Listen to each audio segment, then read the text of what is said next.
ഓം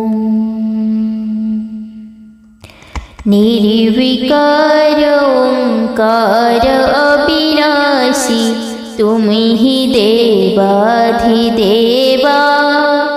जगत सर्जक प्रलय करता शिवम सत्यम सुंदरा जय जय जयति जगदीश्वरा। ओम नमः शिवाय। हर हर महादेव। जय शिव शंभो।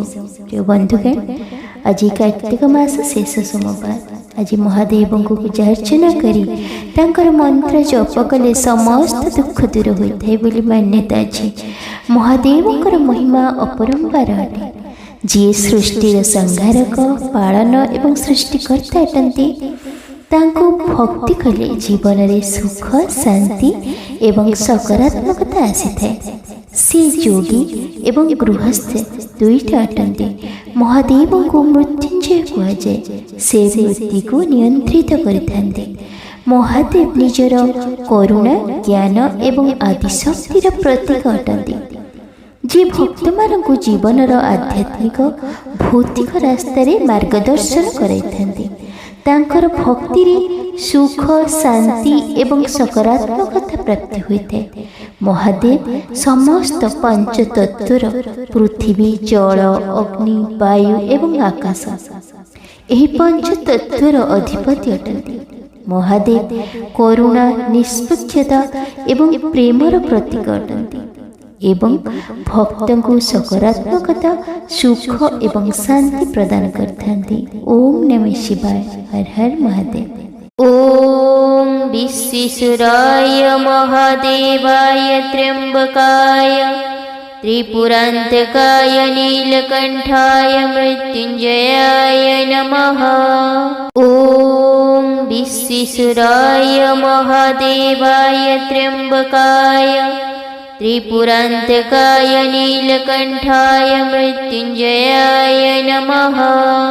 ओम विश्वेश्वराय महादेवाय त्र्यंबकाय त्रिपुरांतकाय नीलकंठाय मृत्युंजयाय नमः।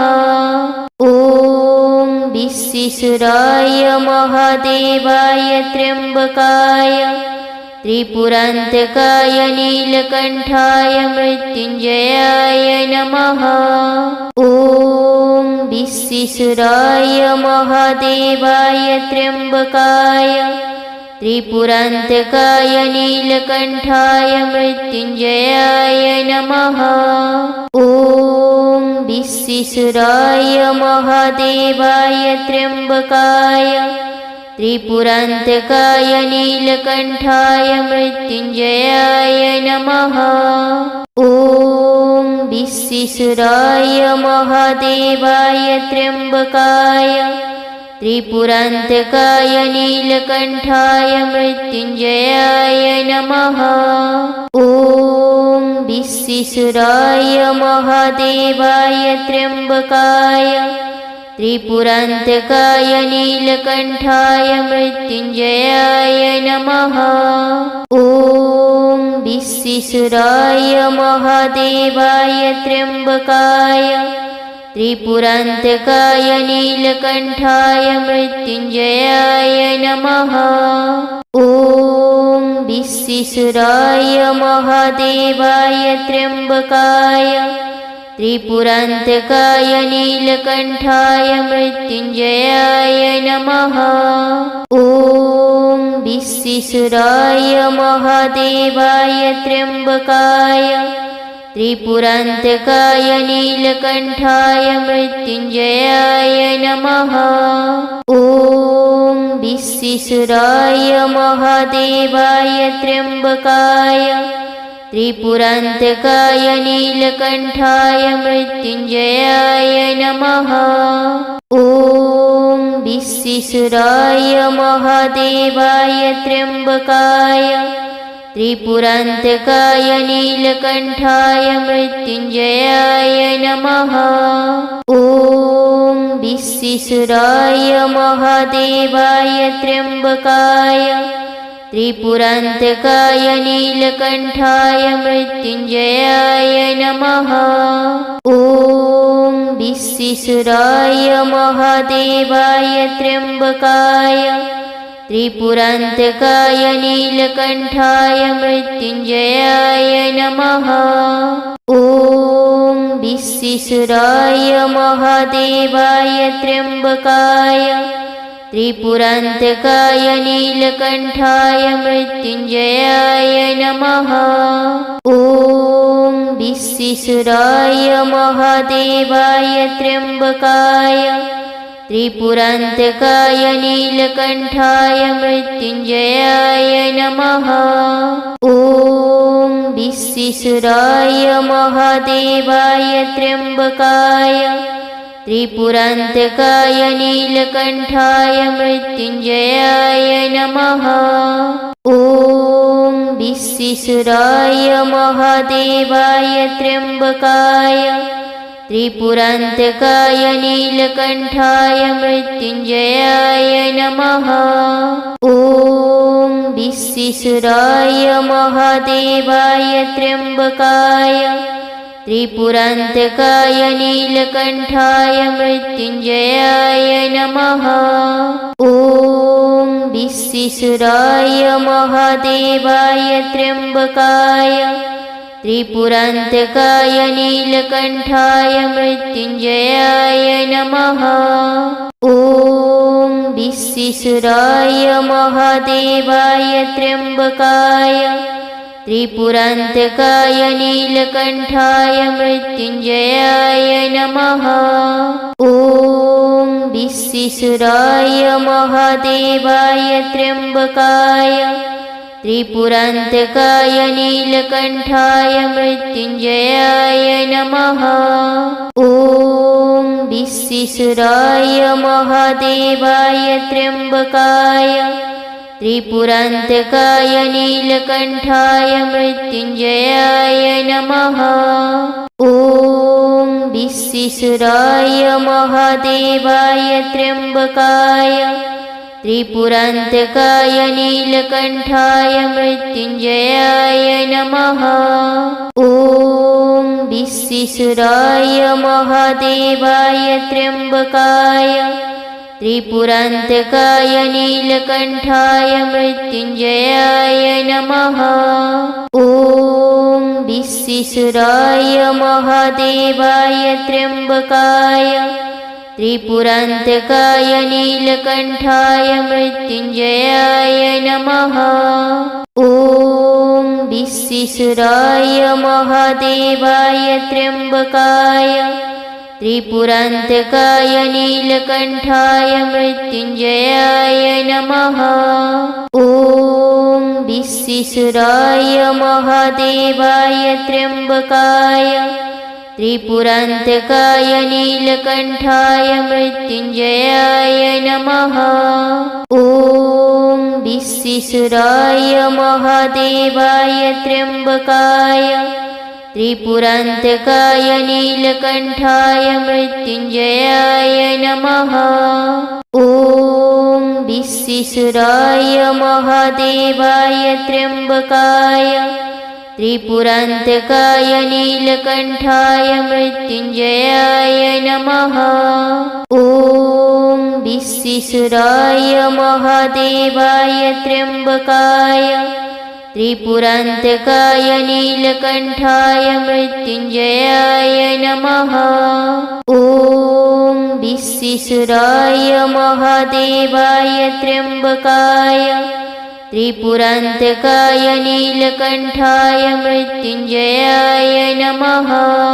ॐ विश्वेश्वराय महादेवाय त्र्यम्बकाय त्रिपुरान्तकाय नीलकण्ठाय मृत्युञ्जयाय नमः।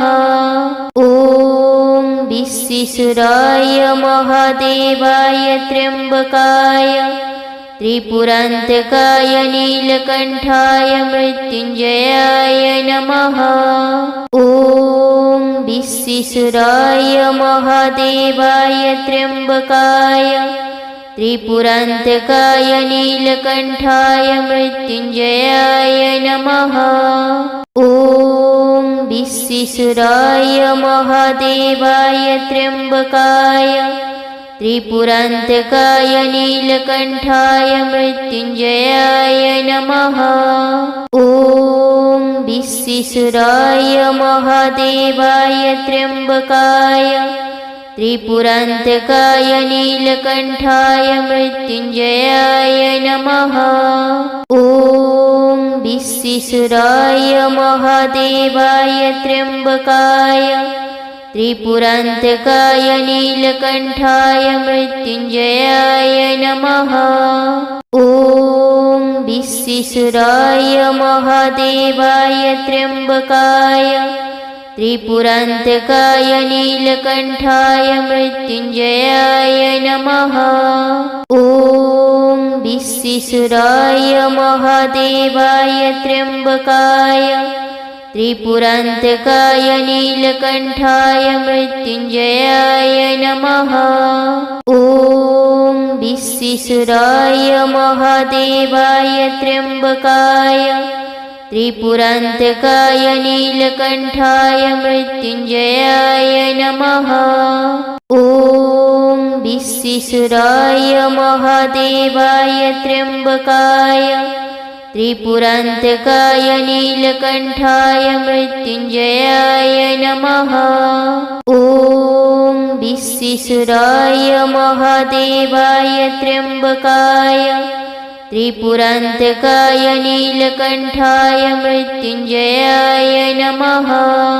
ॐ विश्वेश्वराय महादेवाय त्र्यम्बकाय त्रिपुरान्तकाय नीलकण्ठाय मृत्युञ्जयाय नमः। ॐ विश्वेश्वराय महादेवाय त्र्यम्बकाय त्रिपुरान्तकाय नीलकण्ठाय मृत्युञ्जयाय नमः। ॐ विश्वेश्वराय महादेवाय त्र्यम्बकाय त्रिपुरान्तकाय नीलकण्ठाय मृत्युञ्जयाय नमः। ॐ विश्वेश्वराय महादेवाय त्र्यम्बकाय त्रिपुरान्तकाय नीलकण्ठाय मृत्युञ्जयाय नमः। ॐ विश्वेश्वराय महादेवाय त्र्यम्बकाय त्रिपुरान्तकाय नीलकण्ठाय मृत्युञ्जयाय नमः। ॐ विश्वेश्वराय महादेवाय त्र्यम्बकाय त्रिपुरान्तकाय नीलकण्ठाय मृत्युञ्जयाय नमः। ॐ विश्वेश्वराय महादेवाय त्र्यम्बकाय त्रिपुरान्तकाय नीलकण्ठाय मृत्युञ्जयाय नमः। ॐ विश्वेश्वराय महादेवाय त्र्यम्बकाय त्रिपुरान्तकाय नीलकण्ठाय मृत्युञ्जयाय नमः। ॐ विश्वेश्वराय महादेवाय त्र्यम्बकाय त्रिपुरान्तकाय नीलकण्ठाय मृत्युञ्जयाय नमः। ॐ विश्वेश्वराय महादेवाय त्र्यम्बकाय त्रिपुरान्तकाय नीलकण्ठाय मृत्युञ्जयाय नमः। ॐ विश्वेश्वराय महादेवाय त्र्यम्बकाय त्रिपुरान्तकाय नीलकण्ठाय मृत्युञ्जयाय नमः। ॐ विश्वेश्वराय महादेवाय त्र्यम्बकाय त्रिपुरान्तकाय नीलकण्ठाय मृत्युञ्जयाय नमः। ॐ विश्वेश्वराय महादेवाय त्र्यम्बकाय त्रिपुरान्तकाय नीलकण्ठाय मृत्युञ्जयाय नमः। ॐ विश्वेश्वराय महादेवाय त्र्यम्बकाय त्रिपुरान्तकाय नीलकण्ठाय मृत्युञ्जयाय नमः। ॐ विश्वेश्वराय महादेवाय त्र्यम्बकाय त्रिपुरान्तकाय नीलकण्ठाय मृत्युञ्जयाय नमः। ॐ विश्वेश्वराय महादेवाय त्र्यम्बकाय त्रिपुरान्तकाय नीलकण्ठाय मृत्युञ्जयाय नमः। ॐ विश्वेश्वराय महादेवाय त्र्यम्बकाय त्रिपुरान्तकाय नीलकण्ठाय मृत्युञ्जयाय नमः। ॐ विश्वेश्वराय महादेवाय त्र्यम्बकाय त्रिपुरान्तकाय नीलकण्ठाय मृत्युञ्जयाय नमः। ॐ विश्वेश्वराय महादेवाय त्र्यम्बकाय त्रिपुरान्तकाय नीलकण्ठाय मृत्युञ्जयाय नमः। ॐ विश्वेश्वराय महादेवाय त्र्यम्बकाय त्रिपुरान्तकाय नीलकण्ठाय मृत्युञ्जयाय नमः। ॐ विश्वेश्वराय महादेवाय त्र्यम्बकाय त्रिपुरान्तकाय नीलकण्ठाय मृत्युञ्जयाय नमः। ॐ विश्वेश्वराय महादेवाय त्र्यम्बकाय त्रिपुरान्तकाय नीलकण्ठाय मृत्युञ्जयाय नमः। ॐ विश्वेश्वराय महादेवाय त्र्यम्बकाय त्रिपुरान्तकाय नीलकण्ठाय मृत्युञ्जयाय नमः। ॐ विश्वेश्वराय महादेवाय त्र्यम्बकाय त्रिपुरान्तकाय नीलकण्ठाय मृत्युञ्जयाय नमः। ॐ विश्वेश्वराय महादेवाय त्र्यम्बकाय त्रिपुरान्तकाय नीलकण्ठाय मृत्युञ्जयाय नमः। ॐ विश्वेश्वराय महादेवाय त्र्यम्बकाय त्रिपुरान्तकाय नीलकण्ठाय मृत्युञ्जयाय नमः। ॐ विश्वेश्वराय महादेवाय त्र्यम्बकाय त्रिपुरान्तकाय नीलकण्ठाय मृत्युञ्जयाय नमः। ॐ विश्वेश्वराय महादेवाय त्र्यम्बकाय त्रिपुरान्तकाय नीलकण्ठाय मृत्युञ्जयाय नमः। ॐ विश्वेश्वराय महादेवाय त्र्यम्बकाय त्रिपुरान्तकाय नीलकण्ठाय मृत्युञ्जयाय नमः। ॐ विश्वेश्वराय महादेवाय त्र्यम्बकाय त्रिपुरान्तकाय नीलकण्ठाय मृत्युञ्जयाय नमः। ॐ विश्वेश्वराय महादेवाय त्र्यम्बकाय त्रिपुरान्तकाय नीलकण्ठाय मृत्युञ्जयाय नमः। ॐ विश्वेश्वराय महादेवाय त्र्यम्बकाय त्रिपुरान्तकाय नीलकण्ठाय मृत्युञ्जयाय नमः। ॐ विश्वेश्वराय महादेवाय त्र्यम्बकाय त्रिपुरान्तकाय नीलकण्ठाय मृत्युञ्जयाय नमः। ॐ विश्वेश्वराय महादेवाय त्र्यम्बकाय त्रिपुरान्तकाय नीलकण्ठाय मृत्युञ्जयाय नमः। ॐ विश्वेश्वराय महादेवाय त्र्यम्बकाय त्रिपुरान्तकाय नीलकण्ठाय मृत्युञ्जयाय नमः। ॐ विश्वेश्वराय महादेवाय त्र्यम्बकाय त्रिपुरान्तकाय नीलकण्ठाय मृत्युञ्जयाय नमः। ॐ विश्वेश्वराय महादेवाय त्र्यम्बकाय त्रिपुरान्तकाय नीलकण्ठाय मृत्युञ्जयाय नमः। ॐ विश्वेश्वराय महादेवाय त्र्यम्बकाय त्रिपुरान्तकाय नीलकण्ठाय मृत्युञ्जयाय नमः।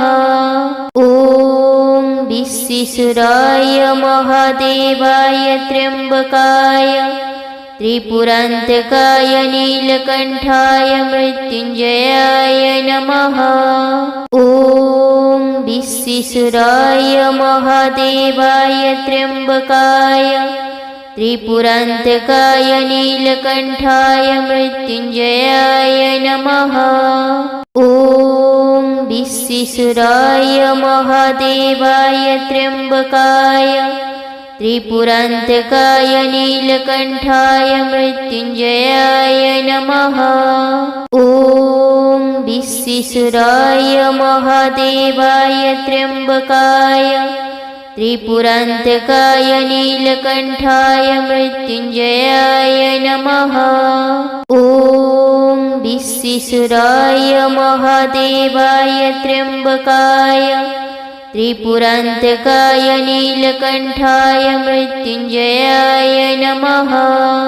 ॐ विश्वेश्वराय महादेवाय त्र्यम्बकाय त्रिपुरान्तकाय नीलकण्ठाय मृत्युञ्जयाय नमः।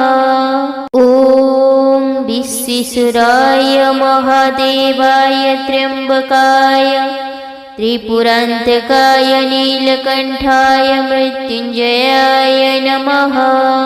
ॐ विश्वेश्वराय महादेवाय त्र्यम्बकाय त्रिपुरान्तकाय नीलकण्ठाय मृत्युञ्जयाय नमः। ॐ विश्वेश्वराय महादेवाय त्र्यम्बकाय त्रिपुरान्तकाय नीलकण्ठाय मृत्युञ्जयाय नमः।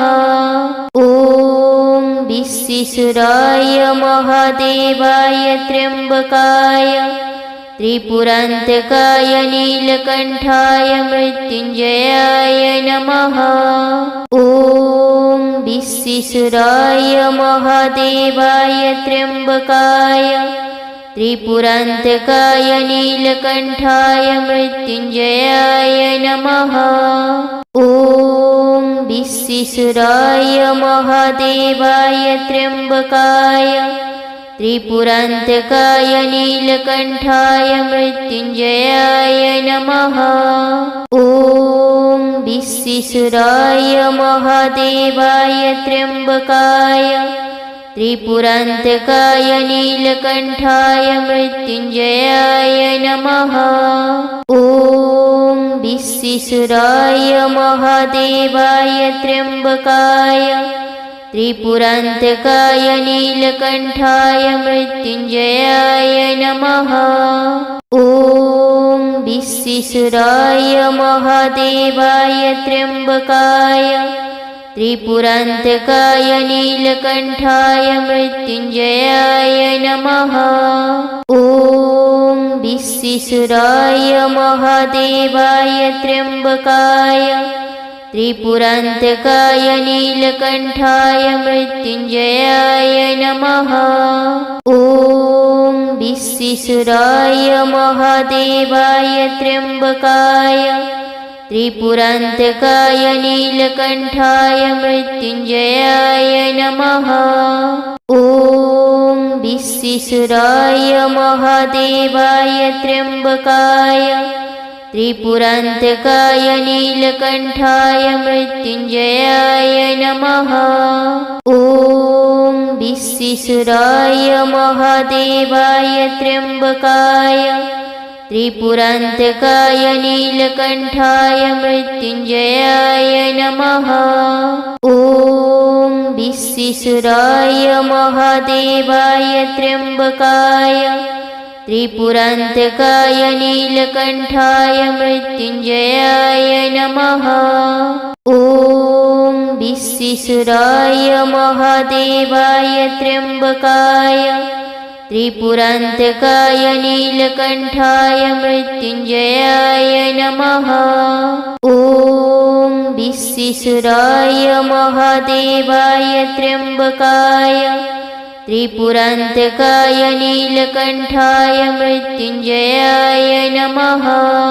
ॐ विश्वेश्वराय महादेवाय त्र्यम्बकाय त्रिपुरान्तकाय नीलकण्ठाय मृत्युञ्जयाय नमः। ॐ विश्वेश्वराय महादेवाय त्र्यम्बकाय त्रिपुरान्तकाय नीलकण्ठाय मृत्युञ्जयाय नमः। ॐ विश्वेश्वराय महादेवाय त्र्यम्बकाय त्रिपुरान्तकाय नीलकण्ठाय मृत्युञ्जयाय नमः। ॐ विश्वेश्वराय महादेवाय त्र्यम्बकाय त्रिपुरान्तकाय नीलकण्ठाय मृत्युञ्जयाय नमः।